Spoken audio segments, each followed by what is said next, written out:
Are you tired of sifting through properties on a real estate website, trying to find homes that fit your preferences? Everything around us is getting smarter, so why not the search that we use? In this video, we're going to be building a real estate property search engine which would use our preferences in natural language and to convert into the listings that we are exactly looking for. Let's go through a demo. We're gonna be using this interface today as part of a video. We're gonna be building this today, but let's look at what happens when we put something in. So let's say I want to live near ocean and what amenities. I want a pool and I really like living in a quiet and serene neighborhood. Let's do that. So let's submit it and see what happens. So we're gonna wait for the search to finish. All right, so it did pick up few properties and it picked up few properties near ocean, and you can see it has a private dock, panoramic harbor views. It's ideal for those who love coastal living and exclusive amenities, perfect for a tranquil and upscale lifestyle by the water. All right, and it also has the pool in the image as you see, and you can see a complete description below. So couple of things that are happening right now when we clicked submit. One, we actually gave to this assistant or this agent information in natural language, and it took our requirements in natural language and then used that to compare against the listings we have, the images we have of those properties. And then it also came up with this personalized description for me, which uses the things that I was looking for and enhances them so that it becomes a better search experience for me. Let me look at one more property. Experience the ultimate beachside living in the stunning 4-bedroom, 3-bathroom home in Ocean Breeze. Just steps away from ocean, enjoy modern finishes and a large deck, soak up in serene coastal air. So using the same words, kind of mirroring me. So it's pretty awesome. And let's try something new. So we're gonna say, okay, what I'm looking for. I am looking something close to schools. And what transportation options I'm looking for connectivity with bus. Let's say this connectivity with bus network. And how do you describe your ideal neighborhood? I would say I am looking for a family friendly neighborhood. So let's see what happens when we give this as input to.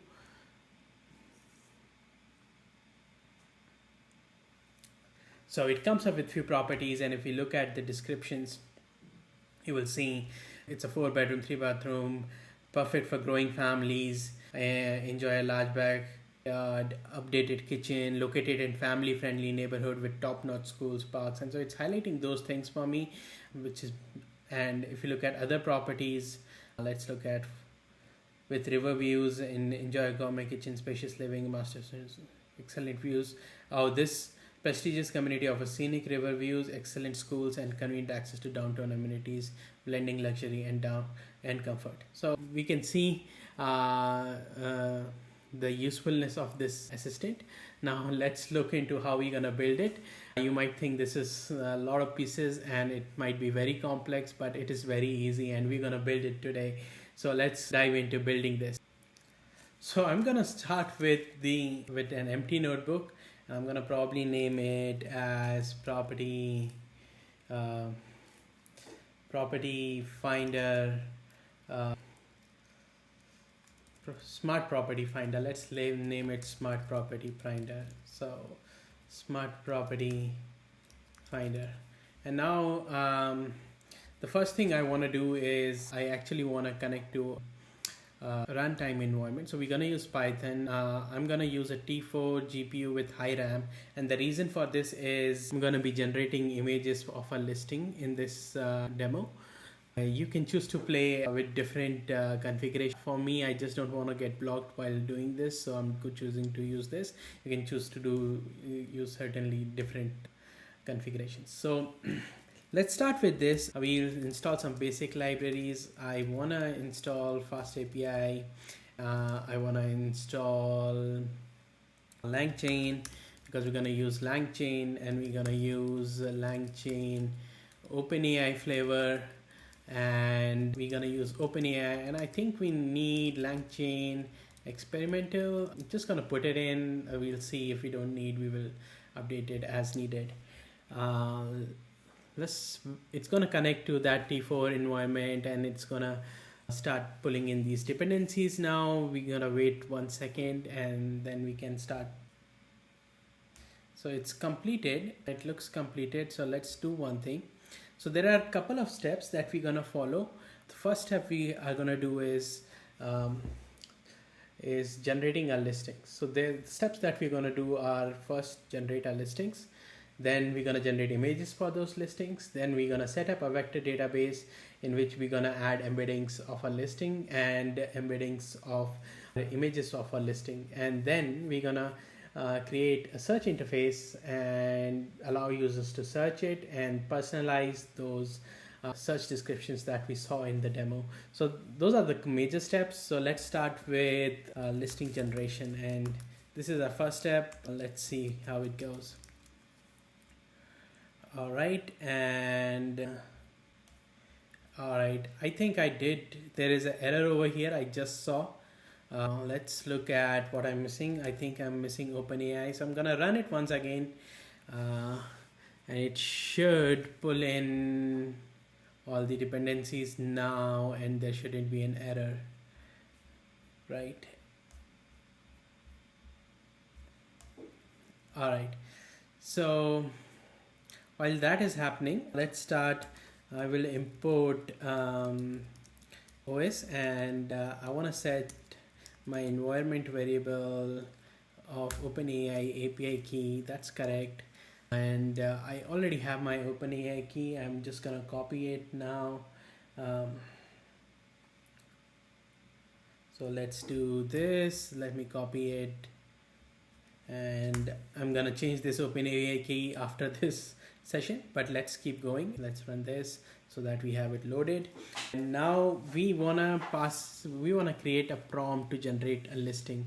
And to create that prompt, we need some instruction, and we need some sample listing type, what we want to generate. So I already have done that, and I'm gonna just copy paste it for making things quicker here, but we will walk through it, so don't worry about it.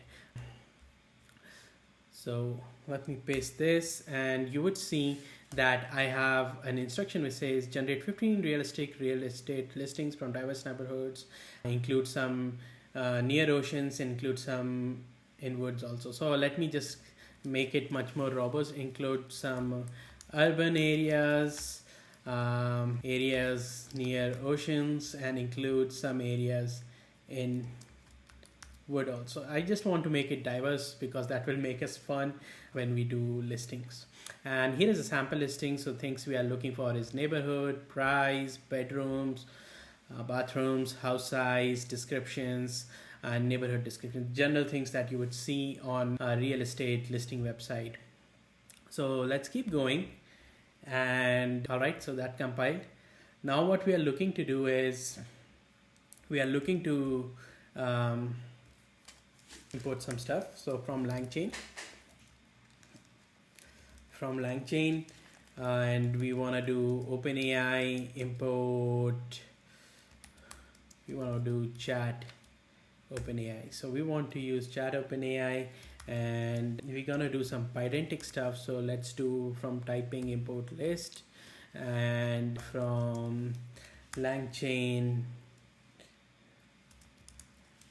dot output parsers, I think so, that's what it is. Output, let's go parsers, import pydantic output parser, that's correct. And from Langchain.prompts, prompt template, that's not bad because we're going to be using the prompt template later on, so I'm going to let it be there. And from I think Langchain underscore core, I want to make sure I get this right, so let me check it. Yep, pydantic underscore v1, and import. So base model, and we need field for pydantic, and we need non-negative int. Yep, that sounds all about right. So what are we trying to build? Okay, so we are trying to build a class of real estate listing. So this is going to be a single listing. We're going to inherit the base model from Pydantic, and I just auto completed it. But what you're looking for is neighborhood, and it's going to be of type string. But let's do this. Let's add a field description and make it more strongly typed. And let's add a description over here, and this is going to be name of the neighborhood, maybe, right?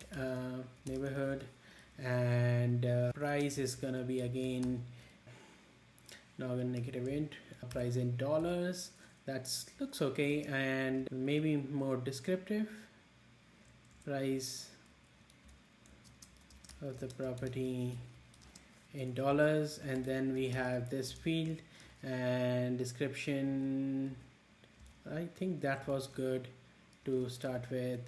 Let's do description is equals to number of bedrooms, and then we have field description number of bathrooms, and then it says square footage of the property. That's good. Let's close it. Go to autocomplete. And do we need the house size? I think square feet and house size is same, but I like this variable name better. So the autocomplete was something that I didn't need. And description string neighborhood. This is good. I do need this one. So let's do description of the property. That's good. And we don't need property type. Not a helpful autocomplete over there.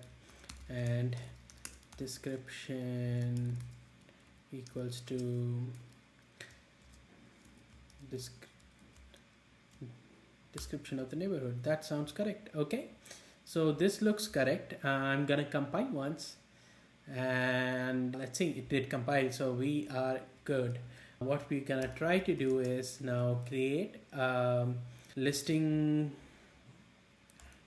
collection, and this collection would have again inherit from base model, and then we would have a variable called listings, which would be a real estate listing. So this is gonna be, let's provide a description over here, list of real estate listings. So this is gonna be the array which is containing the list of. So with Pydantic we are able to strongly type and type enforce it. Let's make sure it compiles. It's able to compile.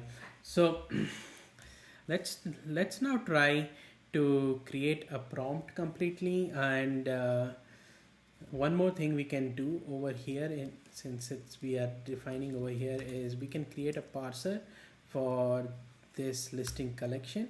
So this looks correct to me, and let's give it a run once more.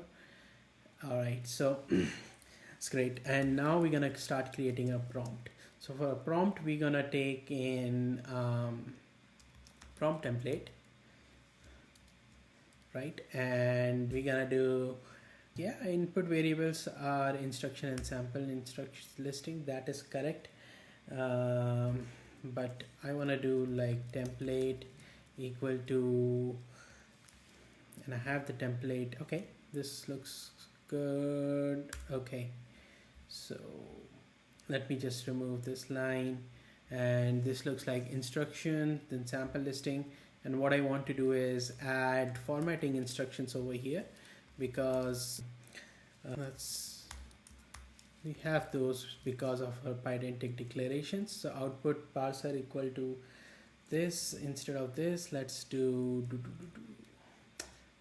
partial variables, and format underscore instruction equals to parser dot get underscore format underscore instructions. That actually looks correct, and that's what I wanted. Let's close it, and let's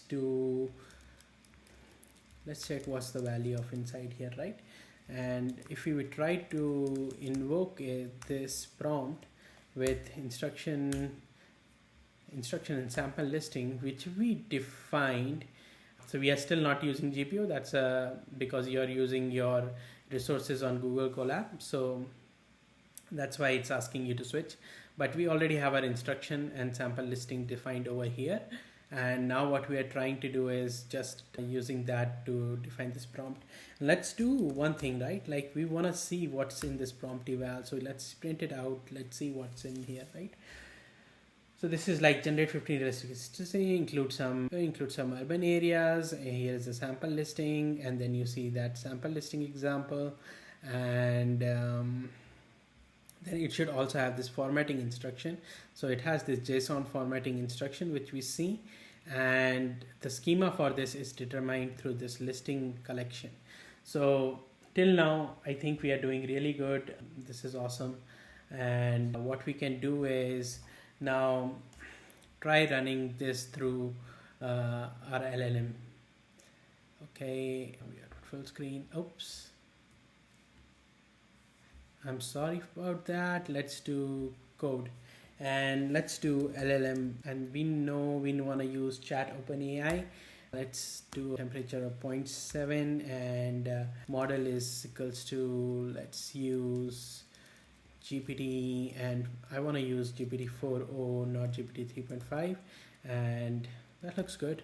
And what we're going to do is now create a chain, and we're going to add a prompt, we're going to add LLM, and we're going to add a parser. So we have parser defined over here, we have prompt defined over here, and we have LLM defined over here. So we have everything defined in this chain. So let's keep going, and we're gonna say response equals to chain.invoke, and we're gonna pass in, this looks correct, and print instruction in, and we're gonna put the two input variables in our prompt are instruction and sample listing. So we got those two, and now we will try to run this. So let's see what is in the response.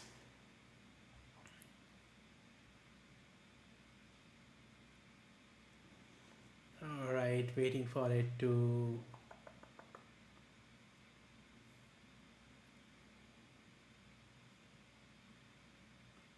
wow, it's taking a lot of time to go to OpenAI and come back. Okay, so here we have some listings, and we could see those listings with price, bedrooms, bathrooms, house size, which we mentioned, description, experience the ultimate coasting living, and it should also have a neighborhood description over here, which it has over here. So that's good. We are able to create some listings now. So what we're gonna do is now we have those listings. Now what we can do is, I know Fast API has a JSON encoder, so let's do from Fast API dot JSON encoder. It knows my mind, and import pandas as PD. So what we're gonna do is we're gonna create a data frame, and we're gonna say pd.data frame, and we're gonna wrap response in JSON encoder, and I do want to see what's in my head. So let's do this. Okay, so I see that even though I did get, all right, so the thing that I'm missing over here is I want to go one level down, and now I should see a really good sheet of all the properties that have been generated, at the head at least, and you can see the description, and you can see the neighborhood description. So it looks like pretty diverse. Sunset Cliffs, downtown metropolis. it did good job over there. And now what we're going to do is just push this all into a CSV, and to do that we just need to do one thing over here, which is df to CSV, and should get into listings.csv.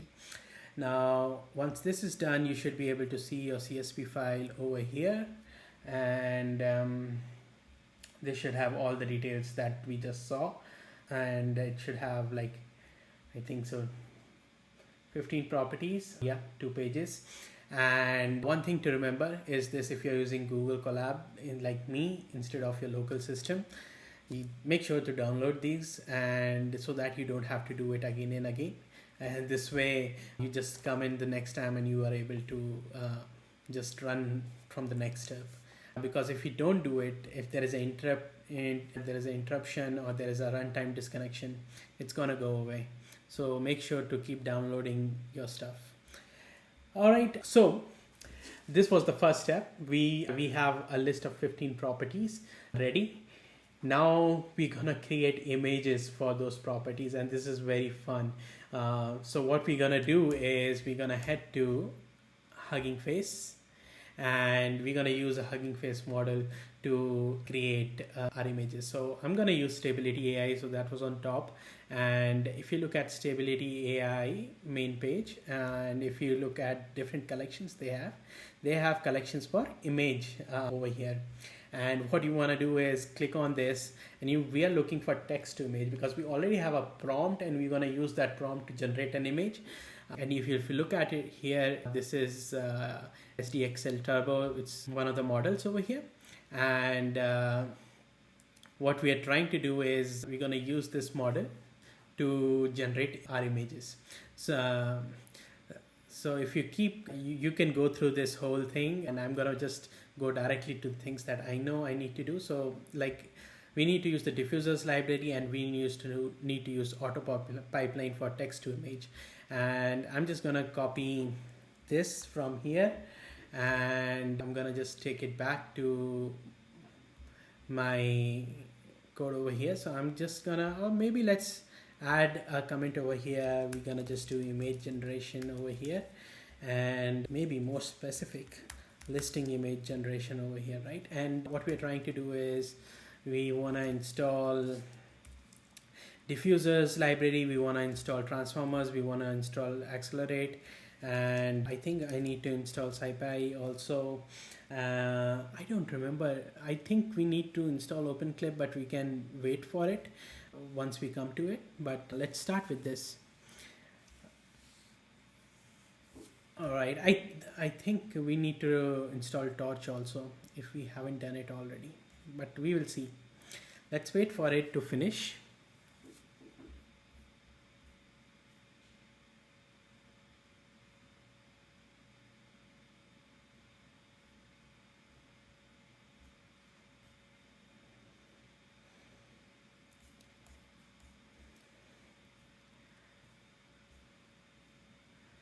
It's taking a while. I think it's almost done, so we'll wait for it.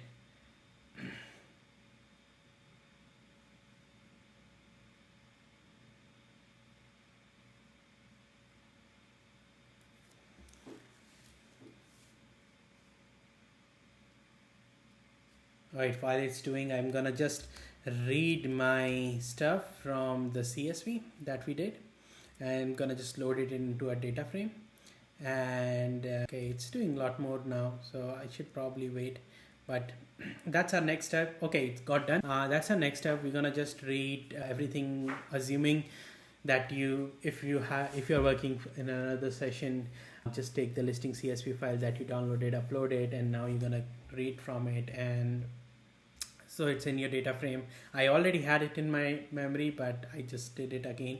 And we're gonna import some good libraries now from diffusers. Import, we don't want the stable diffusion pipeline, we need the auto pipeline for text to image, right? And diffusion pipeline. So let's do that, right? We're gonna do auto, let's do diffusion pipeline, comma, auto, I think it should be here, auto pipeline for text to image. And we also need some things from utils. So yep, we need load image, and we need make underscore image underscore grid. Yep, and we want torch, and we don't need anything else.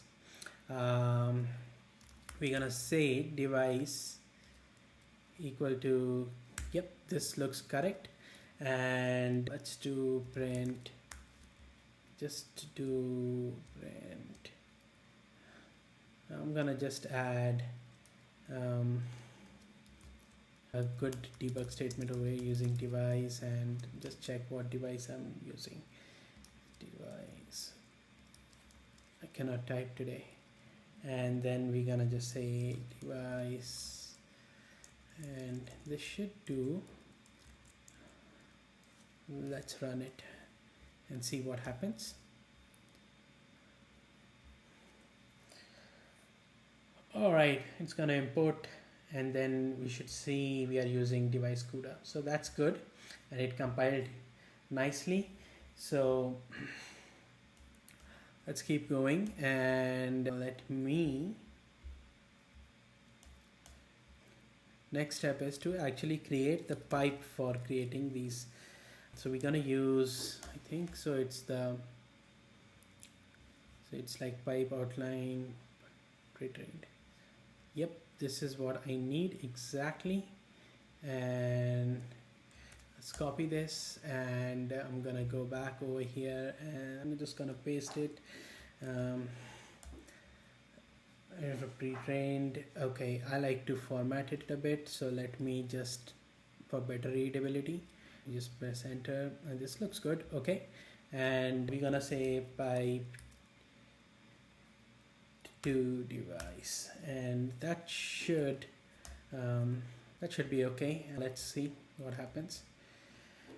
It's working pretty fast. Just waiting for it to finish once.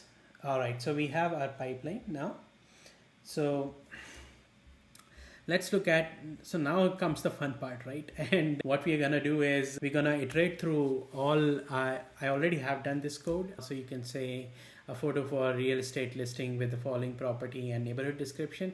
And we're gonna go through each row in a data frame and get the description and neighborhood description and pass it into this prompt, add this random generation, and use and create these images. And then we have this images array which is gonna have images for our listings, right? And we're gonna see how these images come through, but before we do that, right, before we do all of this, let me show you the fun part, right? I'm just gonna copy this, and I'm gonna say, let's just comment it out, and I'm gonna create one more of this cell, and let's say I don't want to do this. I want to go custom prompt, and I'm gonna just try to do it for one image, and we gonna see how that looks like, right? So instead of this, let's say df dot and I think I'm remembering it right, we're gonna just use the first row's description and first row's neighborhood description to figure out what this prompt looks like. And there are two hyperparameters which you can tune over here to see different kinds of images made. So this is the setting that I just copied, but let's do one thing. Let's do images, and we're gonna see the 0th image. So let's start with 1, and let's start with guidance 0, right? And the beauty is that even if you're running one step and you have no guidance setup, it will create a really good image from get-go, and it's very quick if you see, right? So you get this image, and it's actually pretty good image for a property listing that we have. So and now you can keep on changing these parameters and see how do these image look like. So I'm gonna just, and I'm just gonna change this to 50 and 3, and these are like random numbers, and it's gonna take some more time now to process through it, but it should not take that much. But let's see what happens. So now it's generated. You saw this image, right? And I'm gonna just create one more over here, and we're gonna compare both images. So this is the image with higher number of steps and difference, and you see how much saturated this image is and stuff. Normally when this happens, I usually go down on my guidance scale and number of steps. You can choose to play along and see what works for you better. Like, so if I go 70 and 1, maybe it might generate a sharper image. I don't know.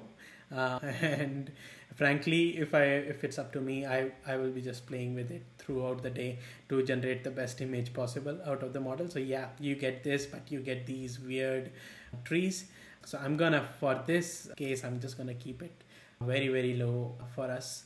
So that was a comparison of how you could generate different types of image and what parameters you have to control. So I'm gonna just delete this, and we're gonna delete this, or I'm just gonna leave it commented. So if any of you want to try in later on, feel free to experiment. Don't experiment on a loop because it's gonna create 15 of those. And I'm gonna keep it 3 and 1.0. I found the image was pretty good. So it's gonna generate now 15 images for me, at least, if it works through. So we will wait for it to generate all the images.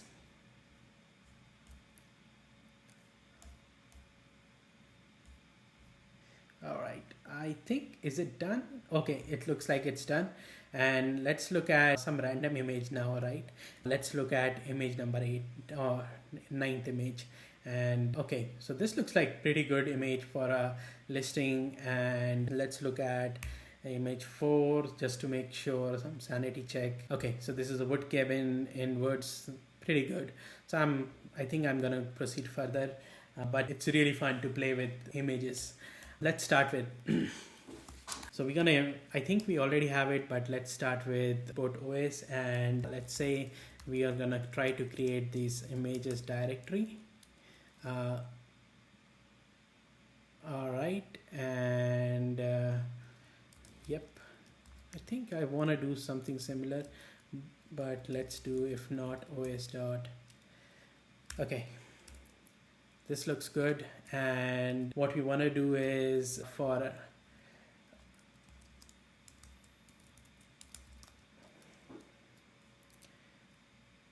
yes, this looks right and this looks right. Okay, so what's going to create is image underscore 0.png, image underscore 1.png. And why we are doing this is, again, our environment can get disconnected. These are things are temperamental. So we will create this, and once you will see that once I create this, I should start seeing an images folder in here and images getting put down in here, and you can look at the images here too in Google Colab. But I would highly suggest just download these images, and that way you have it, you don't have to do all this portion that we did till now again and again, even though it's fun. So 2 steps done. 1, we used ChatGPT to create listings. 2, we used Stability AI to create our own listing images. Now the second portion starts, which is vector DB creation. And we're gonna just do a very basic setup of vector DB in this video, but my goal is to keep increasing the skill level on each video that we see in next few weeks, and this way we will be able to build complete no code bot out of this, and then also a custom code bot, and see what all we can do with each of those. But let's keep on going further. So you need a couple of things now, right? You need to do pip install, and we need to do Langchain. We already have Langchain experimental, I think so. What we don't have is OpenClip Dodge, and we will talk about this in a while. And we need Chromadb. So those are the 2 things we need for. We are going to use Chromadb to do vector DB creation, which is local only. So let's run this, and meanwhile it's running, let's go and open clip model, right? And what I'm looking for is HuggingFace link, right? So OpenClip is open source implementation of OpenAI's Clip, and this is what we're gonna use for both text and image embeddings.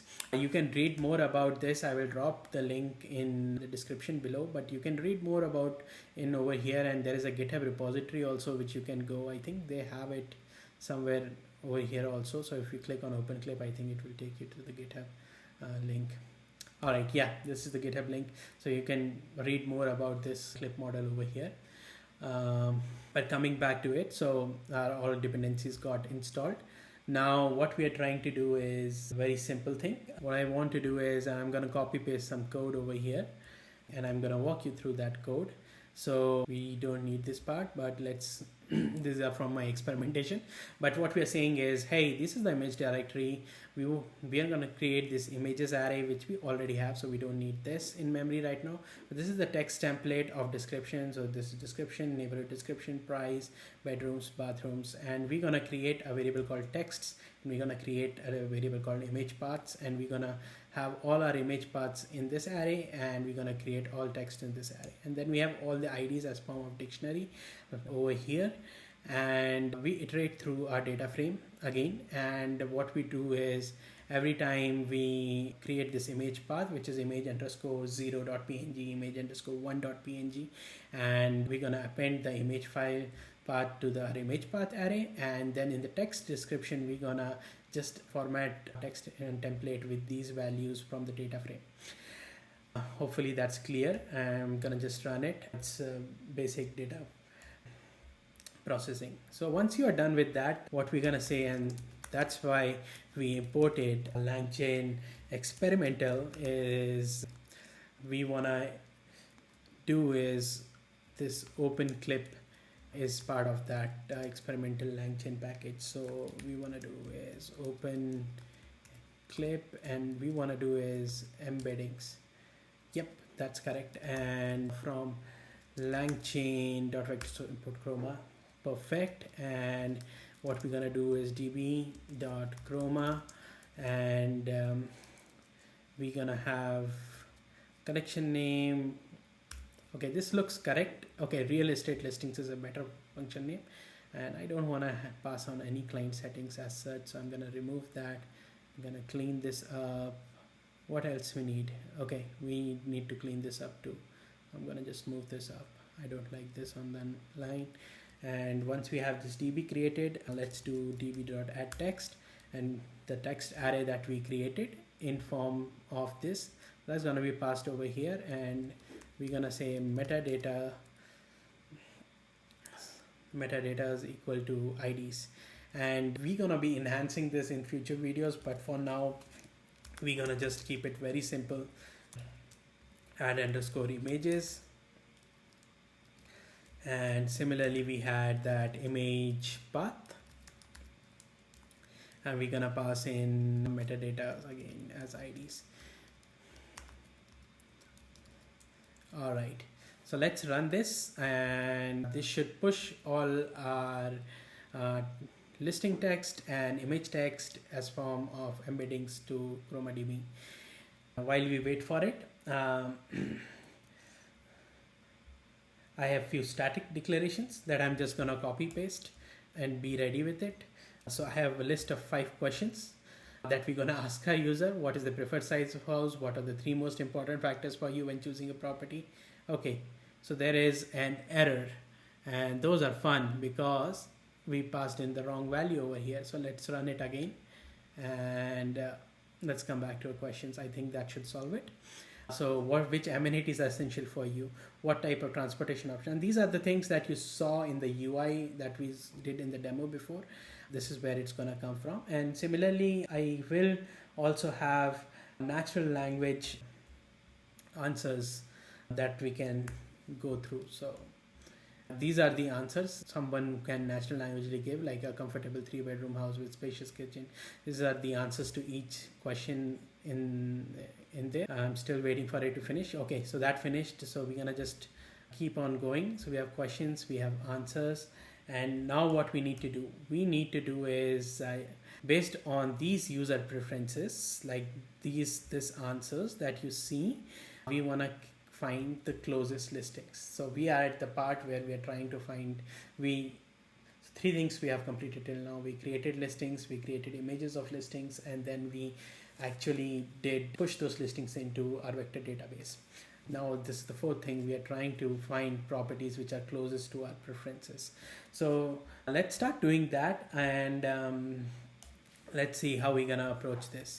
So I'm gonna start with creating a function because I have to reuse this inside the UI later on. So I'm gonna say get top listing, and I'm gonna say preferences, and this is gonna be of type list string. And what I want to do is I want to pass in how many preferences I'm looking for, and this is going to be type int, but the default value is going to be 5, and I'm going to do is list return, but instead of returning string, I'm going to return list of int. those are going to be the IDs of the properties which we found. Okay, so pass. All right, so let's start building this. So we need a variable to track our top listings. So this is the variable, and what we're gonna do is we want to return it also. So now we go in. First thing we want to do is combine underscore preferences. We're gonna combine all our preferences, and the easiest way I know to do it is a simple join. So I'm gonna join preferences, and no, I don't want to print my combined preferences. I think this should work fine unless we have to debug it. And now we're gonna run a DB similarity search. Okay, similarity search, and this looks right. Combined preferences and top K, K equal to top K, and this should be fine. So what we want to do is, oh, it did some more code for result and results. Top listings dot append result underscore ID. So one thing I want to do is, if the result is not already added in the then only do this. If result underscore if result dot metadata ID not in top listings, then I want to do this thing. That's correct. That sounds right. So thank you, autocomplete. And now this looks correct. And let me just make sure I saved it once. And let's give it a try run. So we have these answers already, and I'm looking to find the property, right? So let's do one result equals to get underscore top listing, and nope, not the questions, but we want the answers to be passed in. Okay, and what we want to do is print, and we have what we are getting back is the IDs. So we're gonna say result, and let's see the first result that's got written, right? And similarly, we're gonna do is images, and I want to see the image also, what we actually got. Let's see. And what we are looking for is an answer to these user preference. All right, let's run it and see what happens. Okay, so there is an error, which is good. We get to fix something.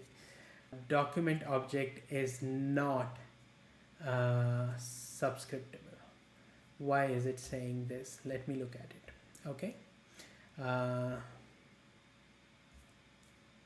result.metadata ID not, and it's specifically saying on line number 8 in this. So top underscore dot append. Okay, so this is metadata and ID. And I want to check one more thing over here. If result, if len of top and this thing is equals to top K, then we want to print. Nope, I don't want to print my top listings. Hopefully we are good. Let's rerun it again, and let's see if this results in a response.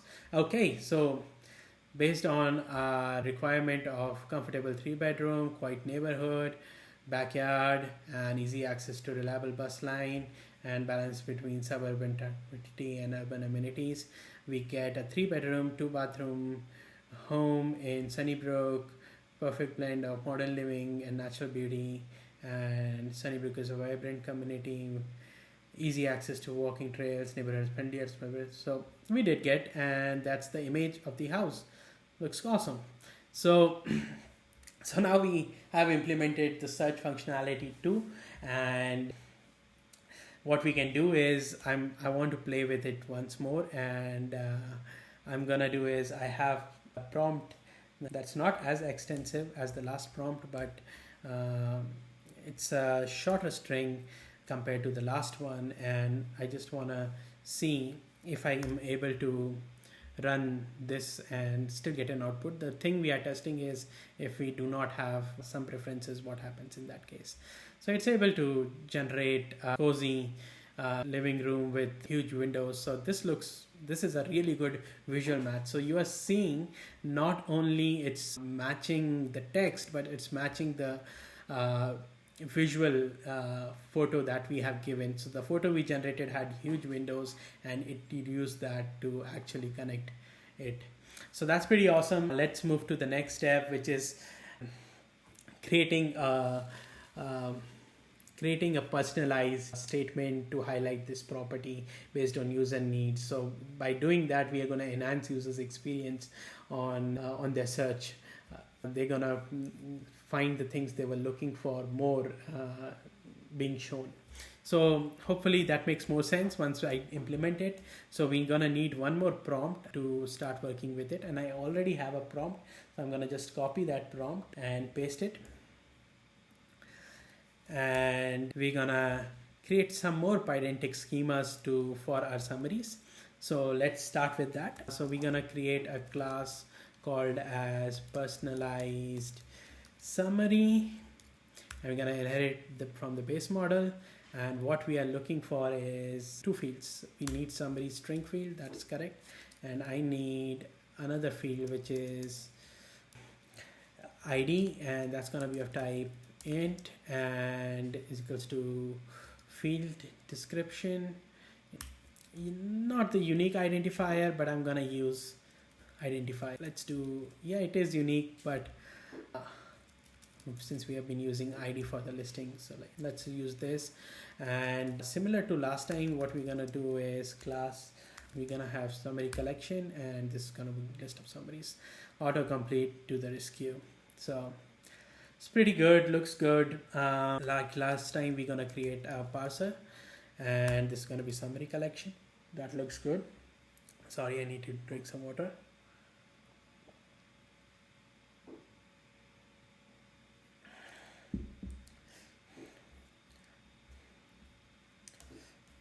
All right, so we need three components. We need a parser, we need LLM, if you remember.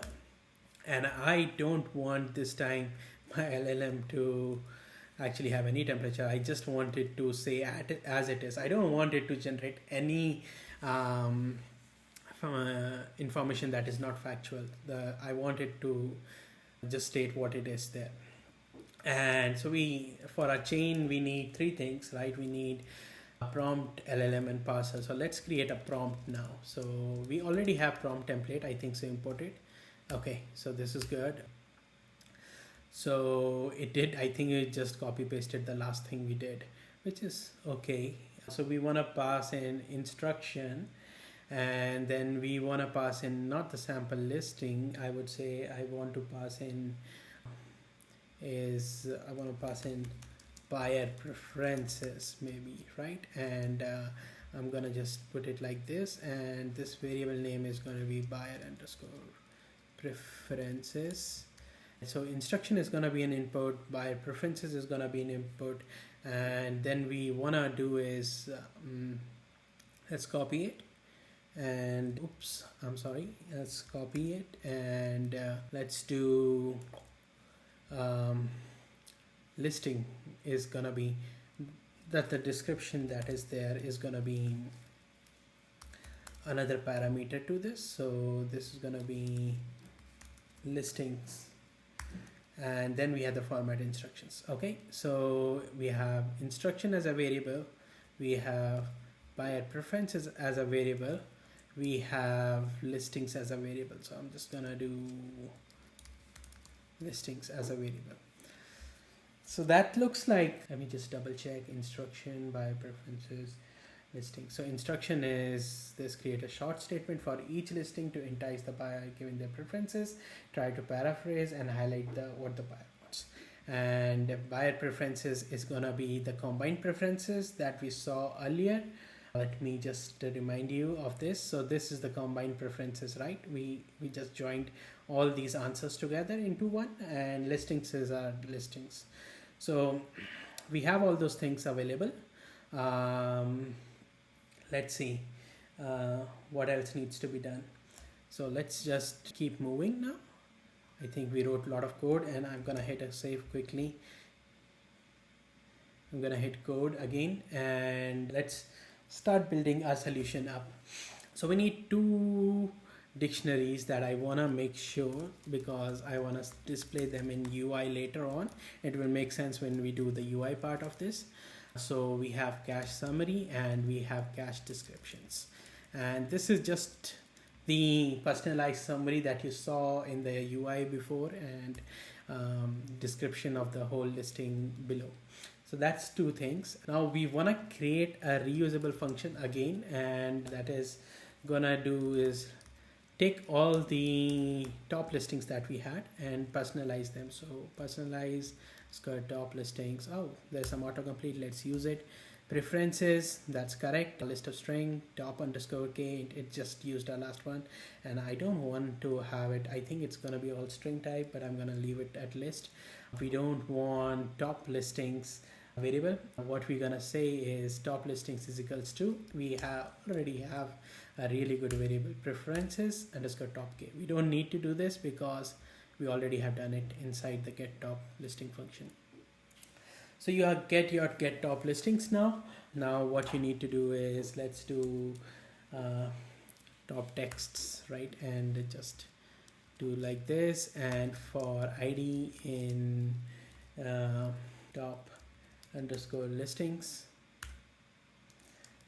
right? And what I'm gonna do is, yeah, oops, this doesn't look right, top underscore text dot append, and this is gonna be texts dot ID. So for every listing ID that we got, we have a variable texts in which there is a whole listing that we have in a templated format, just so that if you forgot about it, this is the template we created, right? We created this template and we loaded all these values in this texts variable, and now what we are doing is using that text variables to populate our top text. So now we have all the top listing descriptions. I could rename it to a better variable actually, top listings underscore description. It makes much more sense. All right, so yeah, always rename your variables. There is always good. And now we already had the chain created, which was before, so maybe I should just reuse it here. So my chain is here. I'm gonna say result equals to chain.invoke, and we have the instruction buyer preferences. Nope, we are not passing answers in buyer preferences. We're gonna pass in and dot join. So I should have left that autocomplete. Google Colab was more intelligent than me, but anyways, join preferences, and over here, yep, autocorrect, that looks good. Listing is equals to top listings description. That looks perfect. And what we want to do is create a variable called output, and in this output we're gonna do is, let's rename this one to results. For result and results, what we want to do is output dot append, we want to do is summary result dot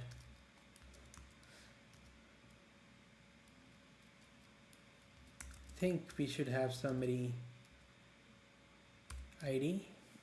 Okay, all right, I think it tried to do a lot of things by itself, and we want to do is comma result dot, we want to also push summary in. That looks correct. And what we want to do is we want to push in these cached description, and we want to do result dot summary ID is result dot description. That looks correct. And similarly we want to pass in, and this is what we're going to use in UI later on, so you will see this being used. I know it doesn't make sense what we are doing right now. Result dot summary ID, and what we want to do is result dot description. Nope, we want summary,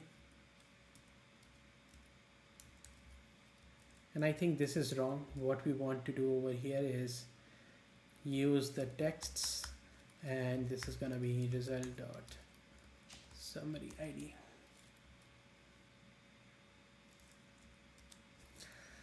Okay, I think this looks okay. But before we go in, I just want to make sure. Okay, so it's not result.summary ID, it's result.id. So that's what I was thinking. Let me correct it. I don't know. Oh, I remembered it as a summary ID, but this should work fine now. So this is the description from the texts, and this is the summary here, and we are returning the output as result.id, result.summary. Okay, let's test it out. So this compiles. So compilation wise is what we're gonna do is let's copy this one, right? And now what I want to do is run against this, but instead of getting the top listing answers, we're gonna say personalize top listings, and based on these user preferences, personalize it and then return the response. Let's see what happens. Okay, so it errored out. Okay, and now it says tuple object has no variable, no attribute ID. All right, let's go back and see what error is this. All right, so we have,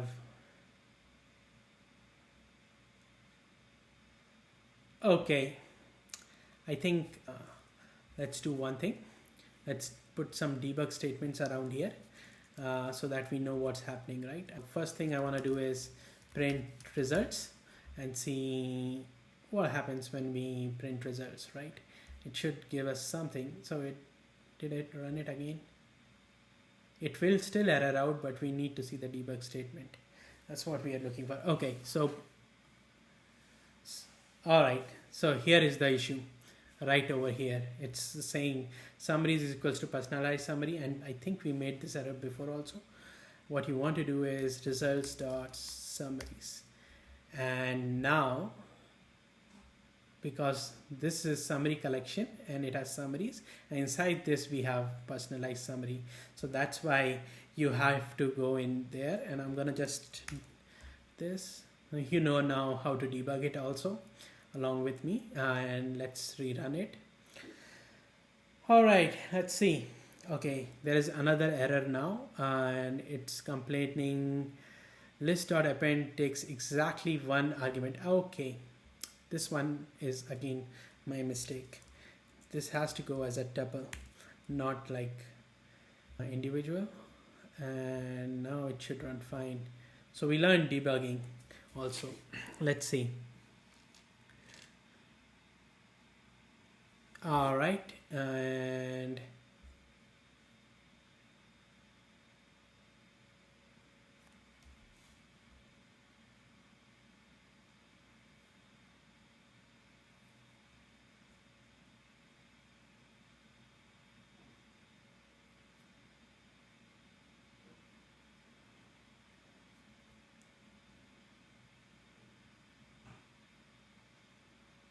so it's saying failed to pass summary collection from completion and properties.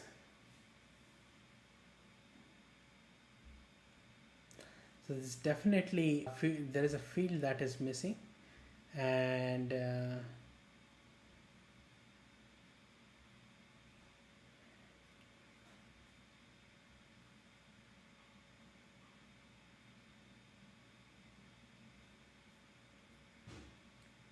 all right, let's look at, I missed something somewhere.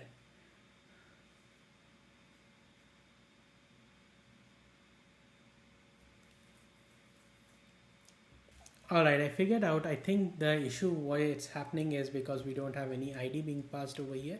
So what we're gonna try to do is pass in some ID over here. So let's do a join statement, and let's make sure we have the brackets balanced. And what we want to join is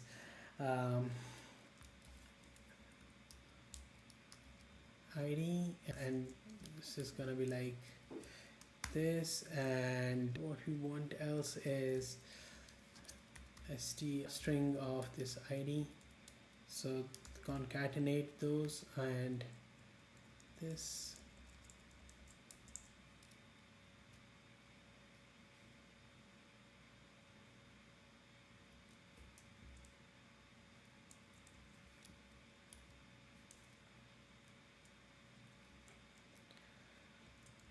let's see this, and let's save it. Let's hit it once, and let's hit it once more, and let's see what happens. So I think so this is gonna error out. I know that's fine, this is gonna error out because we are not doing this. I don't want to do this, but let's see what's in the response. We didn't change it, and so yeah, so there is now urban chick in this 2-bedroom 2-bathroom condo, and this is cozy living features, and this is based on we were looking at cozy and floor to ceiling windows, so it's highlighting those things that we are actually searching for. So that's what we wanted from this to happen. So the error over there was we were not passing ID in our top listings, and that was the issue. So let's keep moving forward, and so now we have done creating listings, pushing them to VectorDB, creating personalized statements for each property listing that is being returned, and now we're gonna create the UI. And for creating UI, we're gonna use a library called as Gradio. And if this was a production build for customer facing, you might do a UI on Next.js or something and expose these as fast API endpoints. But for now we are doing this very quickly, and purpose of this video is to get used to building such solutions. So let's install Gradio library, and for the UI code I already have done it before. I'm just gonna copy it and paste it, and we're gonna just walk through it together. So Gradio gets installed, and let me do this. And what we are doing over here is we are creating blocks, and then we're creating a label, and we going through, and for each question we are iterating, and we're creating a text box with a label as that question so that we can get the input. And then we have this button submit, and then we have these output fields: info gallery, personalized description, and complete details.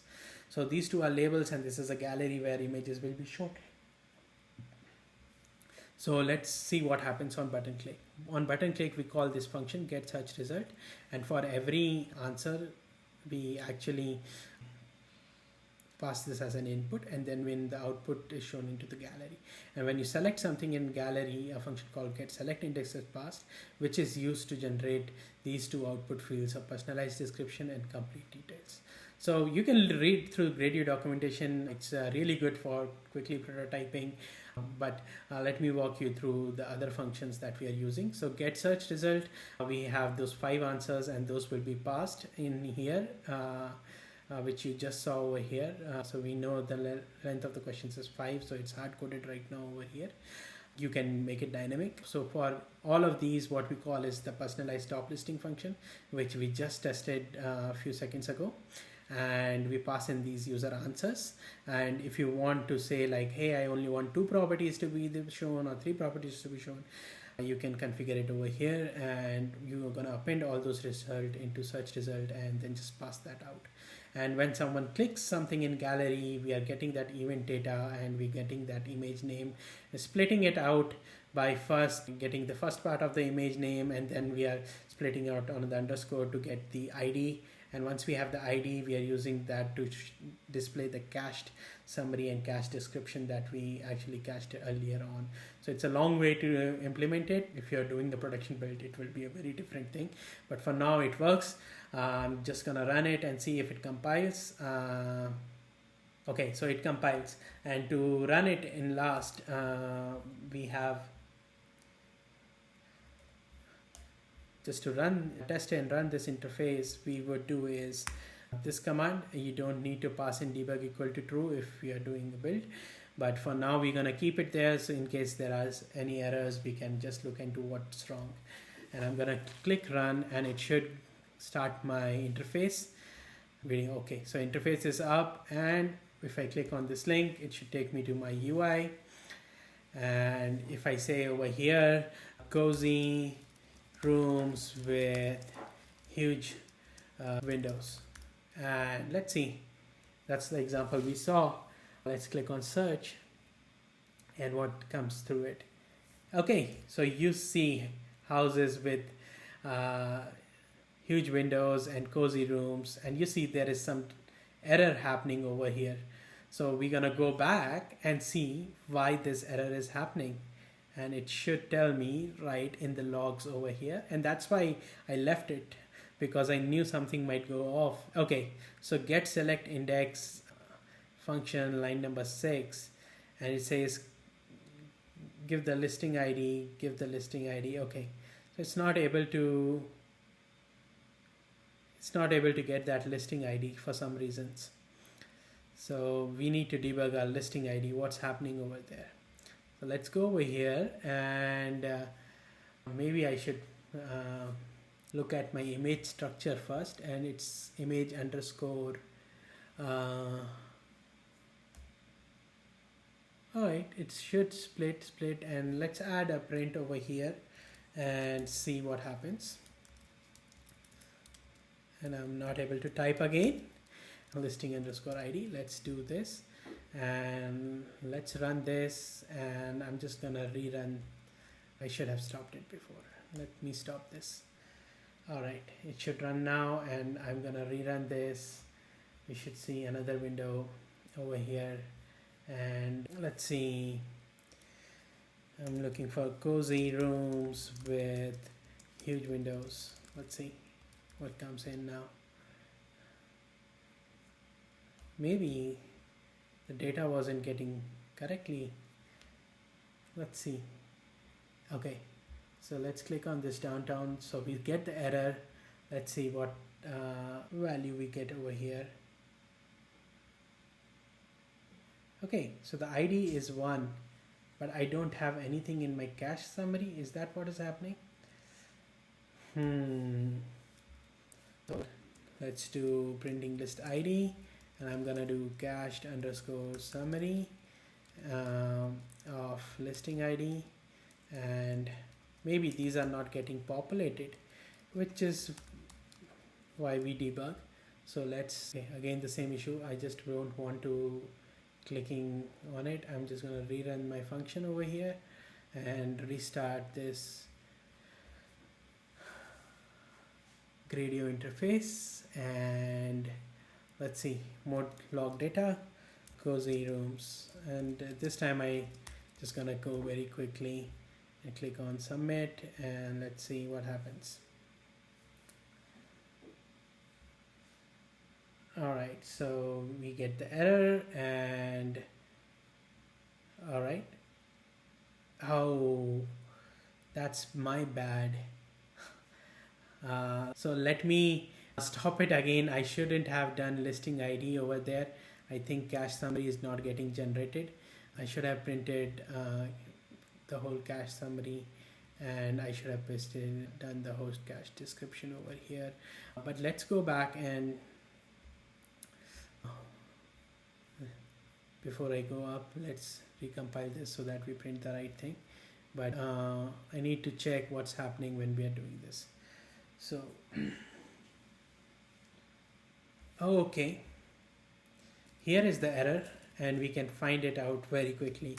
So I should have tested it after I coded it, but overconfidence sometimes causes issues. So we have cache summary now fixed. So we were just populating cache description. This is already we compiled. Let's run it again, and fingers crossed this time it should work. Alright, I'm gonna go ahead and I'm gonna try it on the full screen, and I'm gonna try this time like I want to live near a water body like ocean or lake. Definitely I want a pool, and how would you define? I would say luxurious and quiet. Yep, that's what I'm looking for. Let's see what happens. Keeping my fingers crossed that this doesn't error out this time. Alright, so it did find some beautiful properties. I'm gonna look at this one. This one has a pool. This one is near waterfront. I experience luxurious living in this elegant 4-bedroom, 3-bathroom in Bayview. Enjoy stunning bay views. Okay, this is good. This is just reflecting what I was looking for, this personalized statement. And you can look at the complete statement over here in the bottom, but this is good. Let's look at one of the other properties, and it says discover tranquility in the charming 3x2 to enjoy cozy living room, modern kitchen dash deck, master's way, peaceful community with boating fees. So it's telling you that it's near the water bodies, what I was looking for initially. So that's it, guys. So we built this really cool assistant. We generated listings first, then we created images, which was very cool for me personally doing that, and then we pushed them in a vector db, and then we did similarity searches, we built a user interface, and we were able to display a personalized statement which enhances the search experience of the user. Now, many of you might ask, like, hey, can this be done through no code? Yes, this can be done through no code. And my aim for this video series is to actually start pushing and building skill up, and then we can push it to either no code side or custom code side, and we'll see what levers we get while pushing our code both those ways. And enjoyed this video, please subscribe to the channel, and if you're looking for some voice assistant stuff that can help you get started quickly, there should be 2 videos around here that will get you started very quickly. Until next time, bye bye.